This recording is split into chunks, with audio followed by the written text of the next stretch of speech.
Ripple versus Swift. Who will rule interbank money transfers? Welcome back to another interesting episode. Do make sure to like, share, and comment below, as it also encourages us to produce more valuable content for you all. If you have a specific topic you'd like to learn, please leave us a comment below and we'll work on it for you. The fintech company Ripple operates its platform RippleNet, which enables anybody to transmit and exchange cryptocurrencies or conduct international business. This evolved as a direct rival to the financial system operated by SWIFT, or Society for Worldwide Interbank Financial Telecommunications, a practical guide for Arab central banks wishing to comprehend the subtleties of the developing digital assets market was published by the Arab Regional Fintech Group report on central bank digital currencies on March 18th. Surprisingly, RippleNet was cited in the paper as a direct substitute for SWIFT, not just once, but twice. This insight was posted on Twitter by Wrath of Kahneman, a user with an alias who has over 30k followers. This change occurred in the response to the working group's recommendation that Arab central banks enhance their message protocols by utilizing platforms like Swift GPI and, more importantly, RippleNet. This was undoubtedly a positive move for the fintech company Ripple,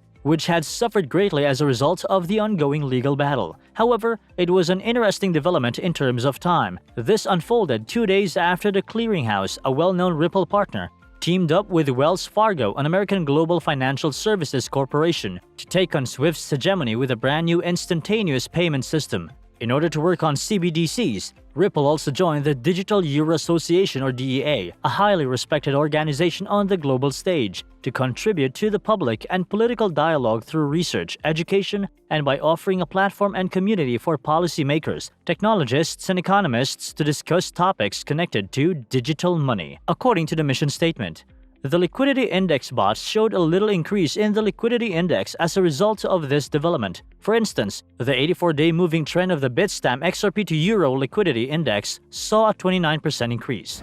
Australia, Japan, the Philippines, Singapore, and other markets were the first to use RippleNet to conduct ODL transactions. On RippleNet, the total number of transactions had significantly increased by 2021. In reality, it intends to do the same in return in 2022. The evidence discussed above suggested that Ripple's future will get steadily safer. Will RippleNet outperform SWIFT, the industry leader in cross-border transfers? XRP is undeniably becoming more and more popular, and for good reason. In order to assure quick and easy cross-border payments, this network uses the power of blockchain, which is now inciting investors to cooperate with Ripple. Despite the tight relations between China and Russia and the US, the firm has been forming alliances with nations worldwide. While many business owners are still testing this network, some have already decided to integrate it into their payment system.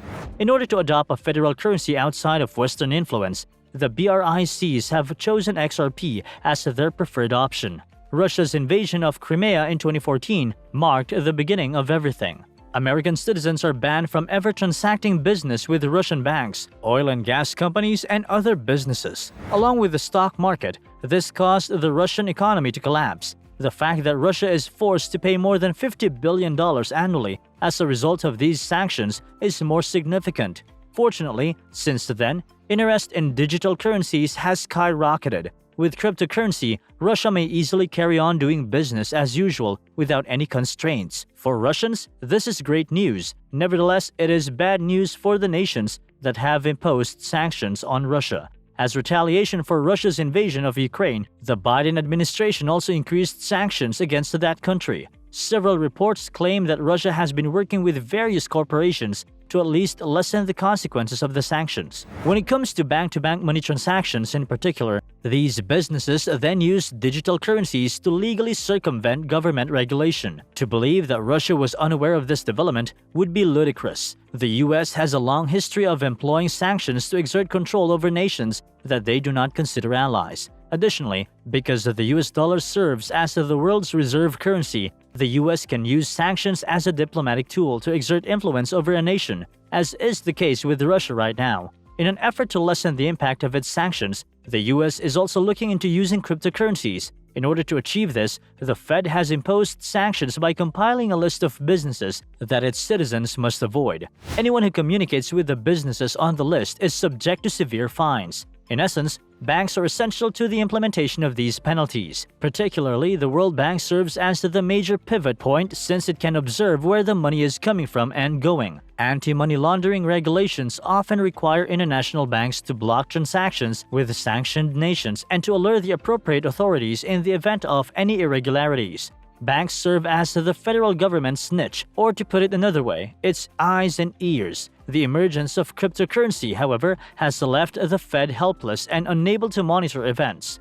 The Know Your Customer guidelines, which are a process used to verify the identity of its customers, are a requirement for banks under the law. Exchanges can't track their consumers as well as they should, unfortunately.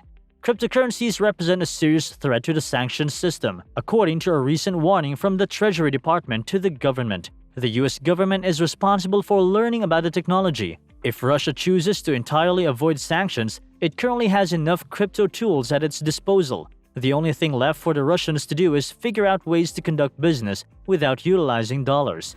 Russia is now developing its own digital currency, which may allow it to avoid using the US dollar. By using this currency instead of the US dollar, the country will be able to trade with other countries that are open to doing business with it. The Kremlin may also utilize ransomware and other software to steal digital currency and make up for the money lost as a result of the sanctions. Despite the fact that blockchain technology records digital currency transactions, Russia has created new techniques that, in theory, can conceal the source of the transaction. With the use of this technology, Russia may keep doing business with less unfriendly countries without the US being aware of it. And the ironic thing is that these techniques have been tried and true. Several reports claim that North Korea and Iran are using digital currencies to lessen the effects of sanctions on their countries. Ransomware has been employed by North Korea on numerous occasions to steal digital currencies and fund its nuclear development division. China and the other BRICS countries are currently attempting to change the current situation, and the first step in the direction is to integrate digital currencies into financial institutions.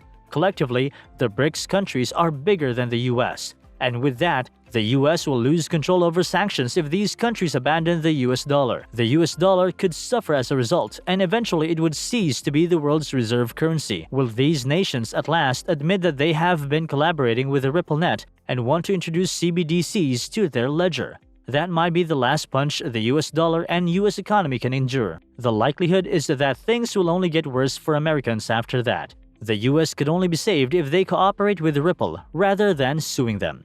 In the SEC versus Ripple case, the payment behemoth will issue subpoenas and authenticate videos of statements made by SEC representatives in public. Ripple's defense against the SEC may or may not succeed based on this evidence. Supporters have noted a possible breakout in XRP. As the altcoin consolidates, people's apathy is evident in the price of XRP. As long as the price movement is range-bound, it is unlikely to provide any outcomes.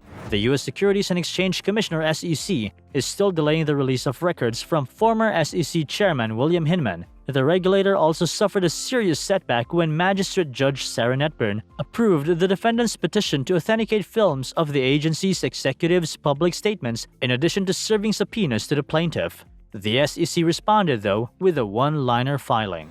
Investors and observers appear to be losing interest as the case drags on, and the remittance token consolidates with little signs of life. For the 14th day in a row, the price of Ripple has tested the $0.381 barrier again, with no indication of any directional bias. The remittance token is currently trading between $0.381 and $0.359, according to a detailed inspection. On August 17, there was an attempt to move higher, but it failed similarly to previous attempts. The remittance token is currently trading for $0.372 as a result. When the $0.359 support level is breached, the price of XRP will drop by 5.3% and retest the $0.340 level. A sweep of the double bottom created at $0.326 is likely if holders keep taking profits. Investors should prepare for a slight decline in the value of the remittance token due to the deterioration of the price structure of Bitcoin. The trading of XRP price is not ideal at the moment because of its consolidation between the $0.381 and $0.359 barriers. No significant gain is anticipated from trading the remittance token as long as it stays in this range. The short-term forecast for the price of Ripple will be confirmed by a breakout or breach of one of these levels. A bullish rise will be triggered and a cue to look for a move to $0.440 will be given if the $0.381 obstacle transforms into a support floor. The content in this video is for educational purposes only and hence should not be considered financial advice. All the financial decisions should be made after doing your wide spectrum research. If you found this info helpful, please give us a thumbs up and subscribe for more content like this, as it also encourages us to produce more valuable content for you all. If you have a specific topic you'd like to learn, please leave us a comment below and we'll work on it for you. Until then.